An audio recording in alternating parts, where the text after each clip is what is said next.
Julian Vance, a sus 62 años, estaba de pie en el gran vestíbulo de su finca de Napa, vestido para su boda. La ceremonia comenzaría en 40 minutos. Su nieto de 4 años, Leo, tironeaba de su mano. Leo lo miró, con voz de susurro conspirador. «Abuelo, mamá llora mucho. Esa señora, ella lastima a mamá cuando tú no estás aquí». Señaló con su dedito hacia el jardín, donde la novia, Isabel Croft, era visible a lo lejos. Julian se congeló. El mundo de celebración se hizo añicos. Sabía que esa señora era su prometida. Se agachó, con la voz tensa. «¿Qué quieres decir, campeón?» Leo levantó la tableta de su madre. «Mamá dijo que no te la mostrara. Pero escuché cosas». Julian tomó la tableta, con su pantalla oscura. Su peso se sentía inmenso. No la encendió. Su mirada se elevó desde la tableta hacia el jardín, hacia la mujer vestida de marfil. No vio a una novia, sino un signo de interrogación que amenazaba con destruirlo todo. La música suave de un cuarteto de cuerdas flotaba desde los jardines, pero para Julian sonaba como una marcha fúnebre. Llamó a Elena Reyes, su fiel ama de llaves. Su voz era baja, controlada. «Elena, por favor, lleva esto a Dominique.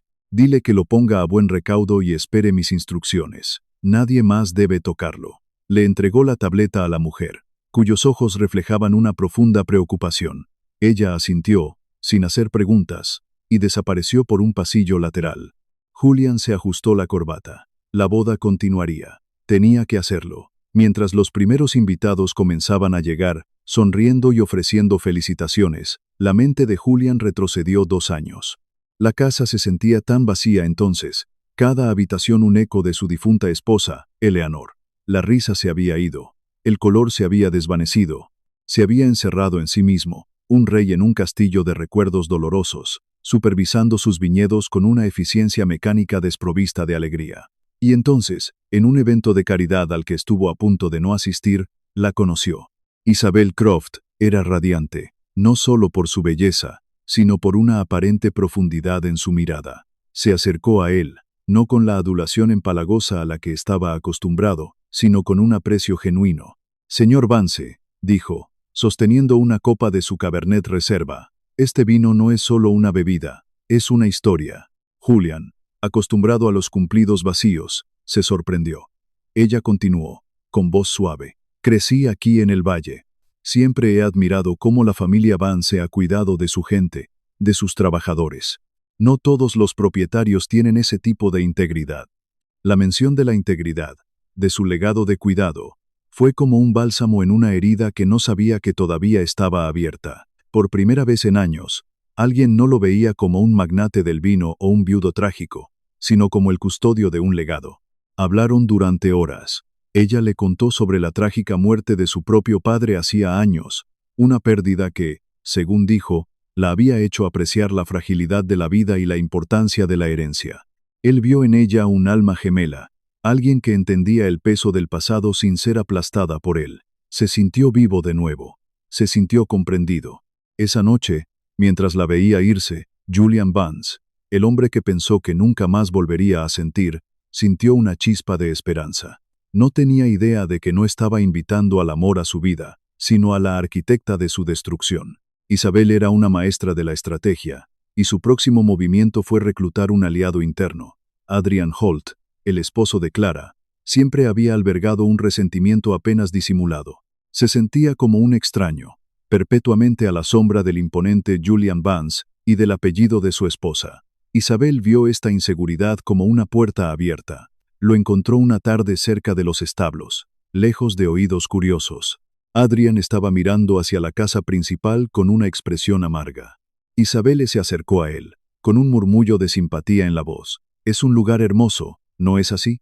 Pero puede hacer que uno se sienta muy pequeño si no nació con el apellido correcto». Adrian se sobresaltó, a la defensiva. «No sé de qué estás hablando». Isabel le sonrió, una sonrisa que no llegó a sus ojos. «Oh, creo que sí. Te veo, Adrian. Veo cómo te mira Julian. Como si nunca fueras lo suficientemente bueno para Clara, por mucho que lo intentes». Sus palabras dieron en el blanco. La validación que le ofreció fue un veneno dulce. «Pero tú y yo», continuó, acercándose un paso más, Entendemos lo que es estar al margen, mirando desde fuera.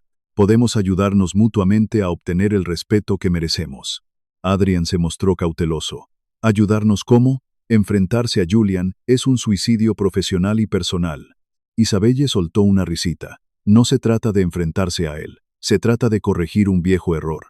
Mi interés aquí no es el dinero de Julian, Adrian, es la justicia. Le contó una versión editada de su historia, presentándose como la hija de un hombre agraviado, una víctima que buscaba la verdad. Apeló a la propia sensación de agravio de Adrian. Cuando la verdad salga a la luz, susurró, habrá un vacío de poder.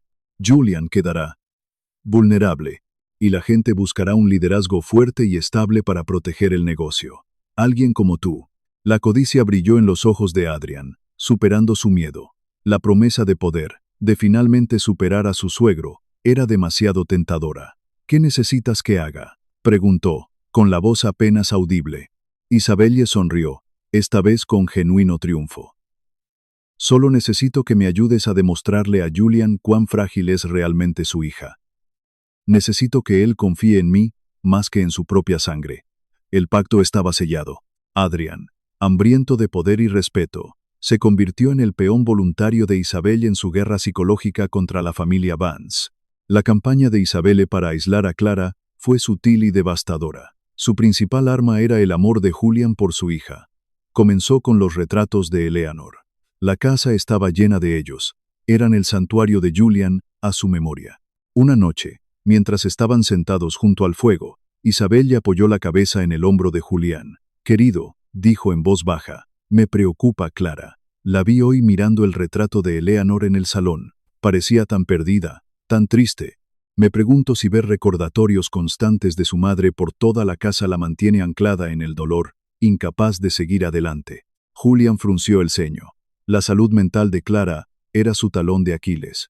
¿Tú crees?, preguntó, con la preocupación nublándole el juicio. Solo es un pensamiento, dijo Isabelle, apretándole la mano. Quizás, solo quizás, si el ambiente fuera un poco menos pesado, ella podría empezar a sanar. Podríamos guardar algunos de los retratos más prominentes, no para olvidarla, nunca, sino para darle a Clara un espacio para respirar. Parecía tan razonable, tan compasivo. Julian, creyendo que estaba actuando por el bien de su hija, estuvo de acuerdo. Al día siguiente, algunos de los retratos más grandes de Eleanor fueron reemplazados discretamente por paisajes de los viñedos.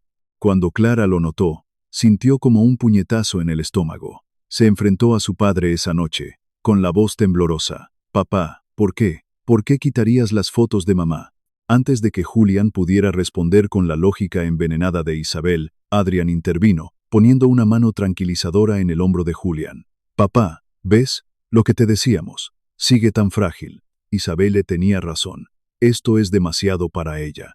Clara miró de su esposo a su padre, dándose cuenta con horror de que la habían atrapado en una pinza perfecta. Sus protestas válidas ahora sonaban como la histeria de una mujer afligida. Isabel había logrado enmarcar el dolor de Clara como una patología, y la preocupación de Julian como un arma. Mientras tanto, sin que nadie lo supiera, Adrian grababa discretamente el arrebato emocional de Clara con su teléfono, una pieza más de evidencia, para demostrar su supuesta inestabilidad. Clara se sintió completamente atrapada. Se dio cuenta de que Isabel y Adrian no solo la estaban atacando, estaban usando el amor de su padre como el arma más afilada de todas. Mientras Clara se sentía atrapada en una red de manipulación, en otra parte de la finca, una mente metódica comenzaba a tirar de un hilo suelto. Dominic Russo, el jefe de seguridad de Julian, era un hombre que no creía en las coincidencias. La inminente boda había requerido una actualización de la póliza de seguro de la finca, un procedimiento estándar que incluía una verificación de antecedentes de la futura señora Vance. Y ahí fue donde Dominic encontró la anomalía. El lugar de nacimiento que Isabel Croft había declarado en los documentos del seguro era un pequeño pueblo de Oregón. Sin embargo, en una solicitud de crédito de hacía 5 años, que ella había rellenado para una boutique de lujo, figuraba un hospital de Napa. Era una pequeña discrepancia, una que la mayoría pasaría por alto, pero para Dominic era una señal de alerta. Se sentó en su oficina, con las paredes cubiertas de monitores que mostraban los terrenos de la finca. En su pantalla, Los resultados de la búsqueda del nombre Isabel Croft eran frustrantemente escasos. Había registros de los últimos 15 años, todos impecables, pero antes de eso, era como si no existiera. Era una identidad demasiado perfecta, demasiado limpia. Un profesional de la seguridad como Dominic sabía que los fantasmas no existían, pero las identidades fabricadas sí. Su instinto le decía que estaba buscando el nombre equivocado. Dejó de buscar a Isabel Croft y cambió de táctica. Empezó a buscar la historia que ella le había contado a Julian, la vaga referencia a la trágica muerte de su padre en el valle. Abrió una base de datos de archivos de periódicos locales y registros públicos. Su búsqueda era amplia. Accidentes laborales, condado de Napa, entre 20 y 25 años atrás. La lista era corta. Y entonces, lo vio. Un titular de hacía 20 años. Accidente en la línea de embotellado de Viñedos Vance, se cobra una vida. El nombre del fallecido era Frank Marino. El corazón de Dominic se aceleró. Accedió a los archivos de recursos humanos de la propia empresa, introduciendo las credenciales de Julian. Encontró el expediente de Frank Marino. Y allí, en la sección de parientes más cercanos, estaba la respuesta que había estado buscando. Hija, Isabella Marino. Dominic se reclinó en su silla, el clic del ratón resonando en la silenciosa oficina. La mujer que estaba a punto de casarse con Julian Vance era la hija del hombre que había muerto en su propiedad. Esto no era una coincidencia, era una convergencia. La puerta del estudio de Julian se abrió sin llamar. Dominic entró, con una carpeta en la mano y una expresión sombría. Julian levantó la vista de los planos de los viñedos, irritado por la interrupción hasta que vio el rostro de su jefe de seguridad. ¿Qué ocurre?, preguntó. Dominic no dijo nada. Simplemente caminó hacia el escritorio de caoba y colocó 3 documentos uno al lado del otro. El primero era un certificado de cambio de nombre, que documentaba la transición de Isabella Marino a Isabel Croft, fechado hacía 19 años. El segundo era una partida de nacimiento de Isabella Marino. El tercero era una copia del informe del accidente de hacía 20 años, con el nombre de Frank Marino en negrita. Julián miró los papeles. El mundo pareció ralentizarse. El zumbido distante de la maquinaria del viñedo se desvaneció. Vio los nombres, las fechas, y las piezas del rompecabezas se encajaron con una claridad devastadora. No sintió ira. Sintió una profunda y agotadora tristeza, seguida de un horror que le heló la sangre. Se hundió en su silla de cuero, el aire escapando de sus pulmones en un susurro. La hija de Frank, todo este tiempo. En ese instante, todo cobró sentido. Las preguntas aparentemente inocentes sobre el pasado, su enfoque en el legado, sus conversaciones sobre la integridad y la responsabilidad, el sistemático desmantelamiento de su familia, el aislamiento de Clara, la eliminación de los recuerdos de Eleanor.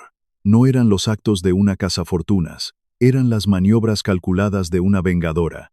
Levantó la vista hacia Dominic, con los ojos ahora endurecidos. ¿Qué quiere? No lo sé con certeza, señor, respondió Dominic con seriedad, pero sus acciones son las de alguien que se prepara para un ataque público. La boda sería el escenario perfecto. Máxima humillación. Julian asintió lentamente, una furia fría comenzando a reemplazar el shock. Ahora sabía que estaba en una guerra por su nombre, su familia y su legado. Su prioridad cambió instantáneamente. Ya no estaba confundido. Estaba en modo de contraataque. Y su primer movimiento tenía que ser llegar a Clara. Ella no era solo una víctima de abuso psicológico, era un peón clave en el juego de Isabelle, y probablemente sabía más de lo que había podido decir. Tenía que sacarla. Tenía que conseguir la verdad completa, antes de que Isabel pudiera ejecutar su plan final. Adrian había aumentado su vigilancia, convirtiendo la casa de huéspedes en una prisión dorada para Clara. Una visita directa de Julian habría sido imposible sin alertar a los conspiradores. Necesitaba un intermediario, alguien cuya presencia no levantara sospechas. La respuesta era el Dr. Elias Reed. El Dr. Reed había sido el médico de la familia durante 30 años. Había traído a Clara al mundo y ahora era el pediatra de Leo. Su lealtad era incuestionable. Julian lo llamó, con voz urgente. Una hora más tarde, el sedán del Dr. Reed subió por el camino de entrada. Adrian lo saludó en la puerta, con una sonrisa falsa. «Doctor, qué sorpresa. ¿Está todo bien con Leo?» «Solo una revisión de rutina», dijo el Dr. Reed con calma, con su maletín en la mano. Julian quería que me asegurara de que su pequeño resfriado no se convirtiera en algo más antes de la gran boda. Era una excusa perfecta. Mientras el Dr. Reed examinaba a un perfectamente sano Leo en la sala de juegos, Clara observaba, con la ansiedad marcada en su rostro. Adrian rondaba cerca, siempre escuchando. El Dr. Reed terminó su examen, revolvió el pelo de Leo y se dirigió a Clara. Todo parece estar bien, pero me gustaría dejarte unas notas sobre cómo manejar su tos por la noche. Le entregó un bloc de recetas doblado. Léelo cuando tengas un momento a solas. El contacto visual que compartieron fue breve pero significativo. Clara sintió que su corazón latía con fuerza. Cuando el Dr. Reed se fue, Adrian le preguntó con desdén, ¿qué dijo el viejo curandero? Solo tonterías sobre humidificadores, respondió Clara, con la voz cuidadosamente neutral mientras se guardaba el papel en el bolsillo. Esperó hasta que Adrian salió a atender una llamada. Con manos temblorosas, desdobló el papel. No era una receta. Era la letra de su padre. Las palabras eran pocas, pero lo cambiaban todo. Sé quién es ella. Sé por qué. Estás en peligro. La biblioteca. Medianoche. El alivio la invadió tan intensamente que casi se dobló. No estaba loca. No estaba sola. Su padre sabía. La confirmación de que él entendía la naturaleza profunda de la amenaza le dio el coraje que necesitaba desesperadamente. Medianoche. Arriesgaría cualquier cosa para estar allí. Esa noche, la casa estaba en silencio. Clara esperó hasta que la respiración de Adrian se volvió profunda y regular. Se deslizó fuera de la cama, con el corazón martilleándole en las costillas. El camino a la casa principal nunca se había sentido tan largo ni tan peligroso. Cada crujido del suelo de madera sonaba como un disparo. Finalmente, llegó a las altas puertas dobles de la biblioteca. Entró y vio a su padre de pie junto a la chimenea apagada. Por un momento, simplemente se miraron. Luego, Clara corrió hacia él y se derrumbó en sus brazos. Los sollozos que había reprimido durante meses, finalmente se liberaron. Papá, lo siento mucho, lloró. Traté de decírtelo. Shh, lo sé. Soy yo quien lo siente. Debería haberte escuchado, dijo Julian, abrazándola con fuerza. Cuando sus sollozos amainaron, él la apartó suavemente. Clara, necesito que me digas todo. ¿Cuál es su plan final? Clara respiró hondo, secándose las lágrimas. Tenía tanto miedo de que no me creyeras, de que pensaras que estaba loca. Abrió su bolso y sacó su propio teléfono. Usé una de esas aplicaciones de monitoreo para bebés, explicó en voz baja. La instalé en la tableta de Leo y la dejé accidentalmente en el estudio de Adrian. Estaba aterrorizada por lo que estaban planeando. Abrió la aplicación y encontró un archivo de audio. Presionó reproducir. La voz fría y triunfante de Isabel llenó la silenciosa biblioteca. Era una grabación de una conversación con Adrian. Ha hecho arreglos para que un reportero del Chronicle esté allí. En el momento en que digamos, sí, quiero, la historia se publica. Para cuando comience la recepción, no será solo un novio plantado. Será el hombre que mató a mi padre y lo encubrió. Mañana, perderá lo único que ama más que el dinero, el apellido Vance. Julián escuchó, su rostro convertido en una máscara de piedra. El plan entero quedó al descubierto. Sintió una oleada de furia helada, pero también una profunda tristeza por la mujer que había construido su vida sobre una mentira. La grabación terminó. El silencio que siguió fue pesado, cargado de la verdad revelada. Julián miró a su hija, una nueva y aterradora determinación en sus ojos. La boda, dijo, su voz peligrosamente tranquila, continuará según lo planeado. Clara lo miró, confundida. Pero papá, ¿no oíste? Oí todo, la interrumpió. Ella quiere un escenario, quiere una audiencia. Se la daremos, pero el espectáculo no será el que ella ha escrito. Horas más tarde, el aire fresco de la bodega de barricas, con su denso aroma a roble y vino, se convirtió en una sala de guerra. Julian había reunido a su círculo de confianza, Clara, Dominic, Elena y el Dr. Reed. Las luces bajas proyectaban largas sombras, creando una atmósfera de secreto y conspiración. Julián se dirigió a una sección de la pared que parecía de piedra maciza. Presionó una secuencia oculta, y un panel se deslizó hacia un lado, revelando una caja fuerte de acero. Con un giro del dial, la abrió. De su interior, no sacó dinero ni joyas, sino un delgado archivo de Manila, con una etiqueta escrita, a mano que se había vuelto amarilla con el tiempo. Incidente F.M. Well. Lo colocó sobre una barrica de roble. Durante 20 años, comenzó, su voz resonando en el espacio silencioso. He llevado el peso de lo que pasó ese día. Isabel cree que maté a su padre por negligencia y lo encubrí para proteger la marca Vance. Abrió el archivo. Dentro había un informe de seguridad, notas de un capataz y un certificado de defunción. La verdad es más triste y más simple. Frank Marino era un buen hombre, pero estaba bajo presión para cumplir con una cuota de producción. Esa tarde, en contra de las advertencias de su capataz, anuló un bloqueo de seguridad crítico en la línea de embotellado para acelerar una tirada. La maquinaria falló. Su atajo le costó la vida. Clara lo miró con asombro. Pero, ¿por qué encubrirlo? ¿Por qué dejar que la gente susurrara? Porque su esposa estaba destrozada, y su hija, Isabel, era solo una joven, respondió Julián, su voz cargada de un viejo dolor. Si la verdad sobre su negligencia grave hubiera salido a la luz, la póliza de seguro de la empresa no habría pagado. Se habrían quedado sin nada. Así que tomé una decisión. Acepté el golpe a mi reputación, pagué el acuerdo de conciliación de mi propio bolsillo y dejé que la historia fuera un trágico accidente. Fue un acto de piedad para una familia en duelo. Un silencio atónito llenó la sala. El equipo lo miró con una nueva comprensión. Dominic preparó una carpeta con copias de los documentos. Julian tomó su teléfono e hizo una llamada. Miguel, soy Julian Vance. Sí, ha pasado mucho tiempo. Te necesito. Necesito que estés en mi boda mañana. Colgó. Miguel era el capataz. Él le advirtió a Frank. Julian miró a su equipo, su plan ahora claro como el cristal. Ella tendrá su escenario. Dejaremos que haga su acusación. Y luego, responderemos. No con ira, sino con la verdad. El día de la boda llegó, bañado por el sol dorado de California. El jardín estaba impecable, los invitados charlaban, la música del cuarteto de cuerdas llenaba el aire. Pero bajo la superficie de la celebración perfecta, la tensión era un cable de acero a punto de romperse. Isabel Croft, quien pronto sería Isabel Vance, era la imagen de una novia radiante y triunfante. Su sonrisa era deslumbrante, pero sus ojos brillaban con el fervor de una vengadora a punto de reclamar su premio. Julian, a su lado en el altar improvisado, parecía la calma personificada. Su traje estaba perfectamente ajustado. Su rostro sereno, parecía un general observando el campo de batalla, conociendo el resultado antes de que comenzara la primera escaramuza. Oculto en una pequeña cabina de audiovisuales con vistas al jardín, Dominic Russo realizaba las últimas comprobaciones. En sus pantallas tenía la grabación de audio, los documentos escaneados del archivo, Incidente F.M. y una línea directa con el sistema de sonido.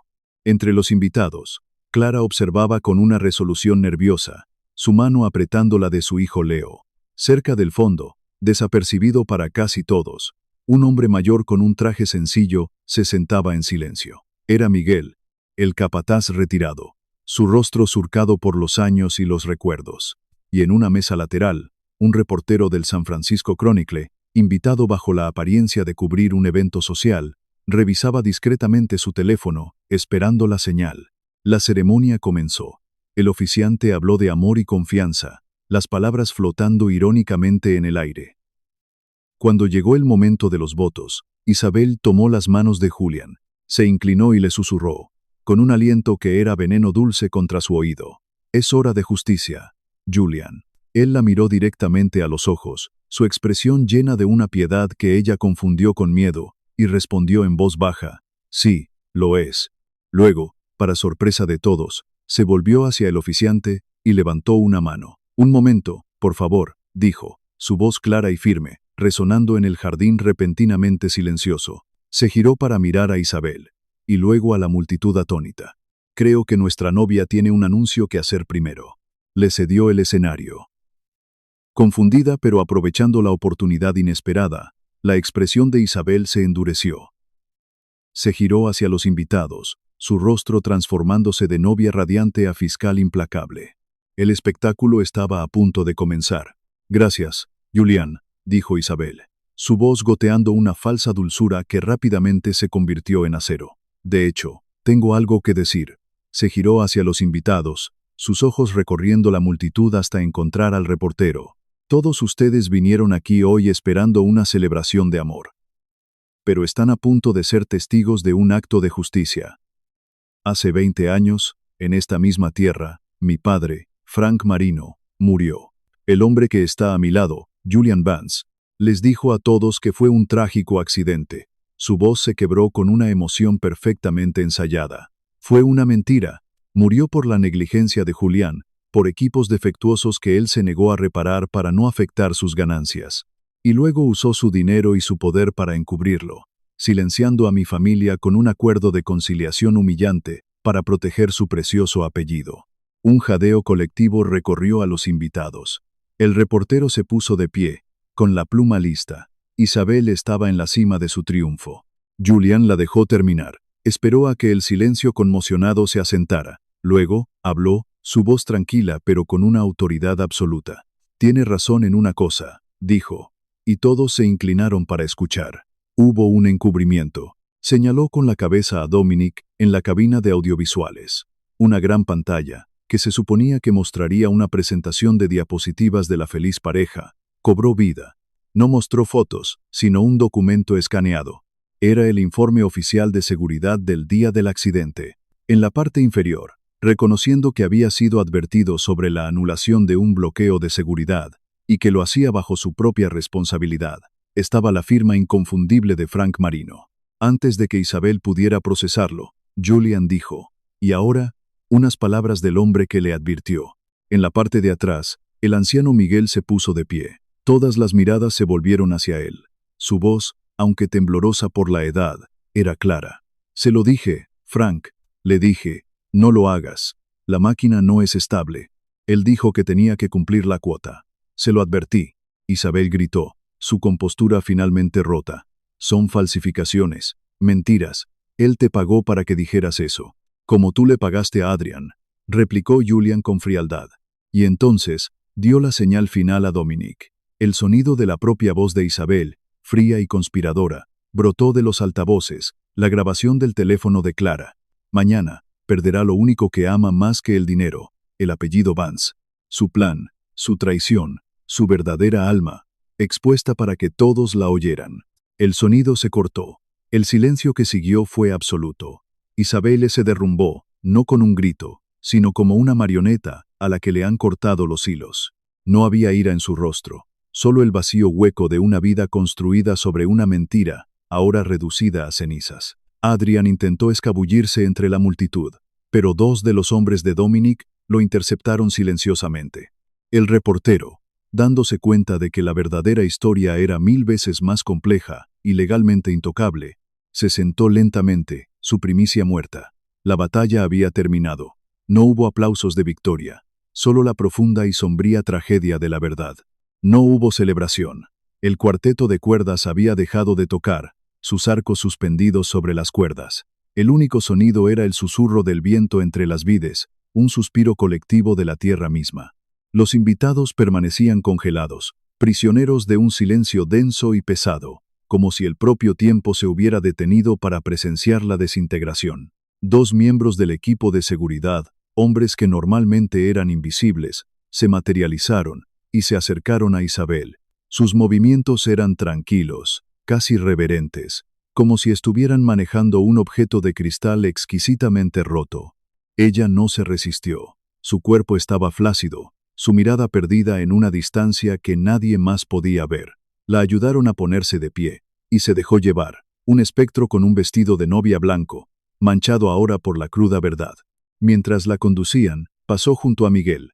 Sus ojos vacíos se cruzaron con los del anciano capataz por una fracción de segundo. No hubo reconocimiento en su mirada, solo un abismo sin fondo. Miguel sacudió la cabeza lentamente, una expresión de profundo y antiguo pesar en su rostro surcado de arrugas.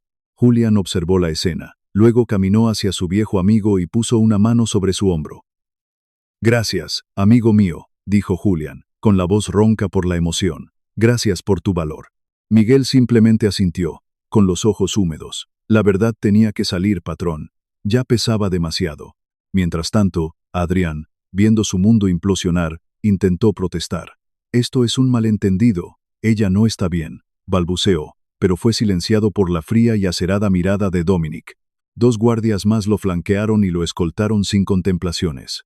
Cuando los invitados comenzaron a reaccionar, el reportero del Chronicle se acercó a Julian. No sacó una grabadora ni un cuaderno. Simplemente lo miró a los ojos. Yo era una herramienta en su plan. Lo siento. Mostró a Julian la pantalla de su teléfono, donde estaba el borrador del artículo que habría destruido a Julian. Con un movimiento de su pulgar, lo borró. Esta historia muere hoy, dijo, y se marchó. Julian se dirigió a sus atónitos invitados. Su voz no era fuerte, pero atravesó el silencio. No habrá celebración hoy. Por favor, vuelvan a casa con sus familias. Atesórenlas. Fue una despedida. La gente comenzó a dispersarse en silencio, sus susurros apagados por la enormidad de lo que habían presenciado. Pronto, el jardín quedó vacío, excepto por la familia y el personal que, con movimientos silenciosos y eficientes, comenzó a desmontar la boda que nunca fue. Las flores festivas parecían una burla ante la sombría escena. Clara se aferró al brazo de su padre, mirando el arco nupcial vacío. Todos estos años, dijo en voz baja, pensé que estabas enfadado con el mundo por haberse llevado a mamá, pero no era ira. Era este peso. Julian asintió, mirando a su hija con una claridad dolorosa. El secreto se convirtió en una especie de veneno, Clara, uno que yo mismo bebí cada día, pensando que protegía a otros. Casi nos destruye a todos. Se quedaron allí, juntos, mientras el sol se ponía sobre las ruinas de su día de boda, sabiendo que la reconstrucción apenas comenzaba. Una semana después, la finca de los Vance había recuperado su tranquila majestuosidad. El escándalo había sido contenido, reducido a susurros confusos que se desvanecieron sin la mecha de un artículo periodístico. En el estudio, Julian estaba de pie junto a su escritorio cuando Dominic entró. «Señor», dijo Dominic en voz baja, «un informe final. Adrian Holt ha sido despedido con causa justificada. Nuestros abogados están manejando las implicaciones de espionaje corporativo relacionadas con la información que intentó filtrar. No volverá a trabajar en esta industria». Hizo una pausa. «En cuanto a la señorita Marino, ha desaparecido. Se registró en un centro de bienestar privado en Arizona, bajo un nombre diferente. Dejó todo atrás». Julian asintió lentamente. La noticia no le produjo satisfacción, solo el cierre silencioso de un capítulo doloroso. «Que encuentre la paz, si puede», murmuró. Más tarde ese día, Julian caminó por los pasillos de su casa. Se detuvo frente a un espacio vacío en la pared del gran salón, donde el retrato más grande de Eleanor había estado colgado. No sintió la necesidad de volver a colocarlo. En cambio, fue a un armario de almacenamiento donde Elena había guardado cuidadosamente los objetos retirados. Clara se unió a él. Juntos, sin decir palabra, revisaron las pertenencias. No buscaban los grandes retratos al óleo, sino algo más. Finalmente, Clara encontró lo que buscaban. Una pequeña fotografía enmarcada en plata. No era una pose formal, era una foto cándida de Eleanor, de unos 30 y tantos años, riendo a carcajadas en medio del viñedo durante una cosecha, con el cabello alborotado por el viento y jugo de uva en las manos. Era la esencia pura de su alegría. No colgaron la foto en el salón formal. En su lugar, la llevaron a la sala de juegos de Leo y la colocaron en una estantería, justo al lado de sus dibujos de dinosaurios y cohetes. La abuela Eleanor amaba reír, le dijo Julian a su nieto, arrodillándose a su lado. «Quiero que la recuerdes así, llena de vida». Era un acto simple, pero significaba todo. La memoria ya no era un monumento al dolor, sino una celebración de la vida. Esa noche, Julian sacó el archivo Incidente FM, por última vez. Al pasar las páginas, no solo vio el error de Frank Marino, vio su propia soledad, su desesperado anhelo de conexión tras la muerte de Eleanor, lo que lo había vuelto ciego a las señales de advertencia. Quería creer en la historia de Isabel, porque necesitaba desesperadamente creer en algo de nuevo. Fue un reconocimiento de su propia vulnerabilidad, de su parte en la tragedia. Con un suspiro, cerró la carpeta, la guardó en la caja fuerte y la cerró con llave para siempre. Salió al viñedo, donde el aire de la noche era fresco. Clara estaba allí, mirando las estrellas. «Papá», dijo ella, «¿crees que alguna vez se perdonará a sí misma?» «El perdón es un viaje largo, Clara. El suyo apenas comienza», respondió Julian. «Lo único que podemos hacer es cuidar nuestro propio jardín». Leo corrió hacia ellos. Julian lo levantó, sus pequeños zapatos dejando tierra en su camisa. «¿Ves esta tierra, Leo?», dijo, señalando el suelo oscuro y rico. Es el terroir. Es lo que le da al vino su verdad. Todo lo que es bueno y fuerte viene de la tierra, de la verdad. A veces hay que cavar muy, muy profundo para encontrarla. Y mientras estaba allí, con su nieto en brazos y su hija a su lado, 3 generaciones bajo el vasto cielo de Napa, Julián sintió que las raíces de su propia familia, aunque sacudidas por una tormenta terrible, ahora se hundían más profundamente que nunca en esa verdad. Y por primera vez en 20 años, se sintió verdaderamente en paz. Una mentira puede alimentar el propósito de una vida, pero solo la verdad tiene el poder de liberarnos, incluso cuando esa libertad llega con dolor. ¿Qué reflexiones les deja la compleja decisión de Julián y el destino de cada personaje? Nos encantaría leer sus pensamientos.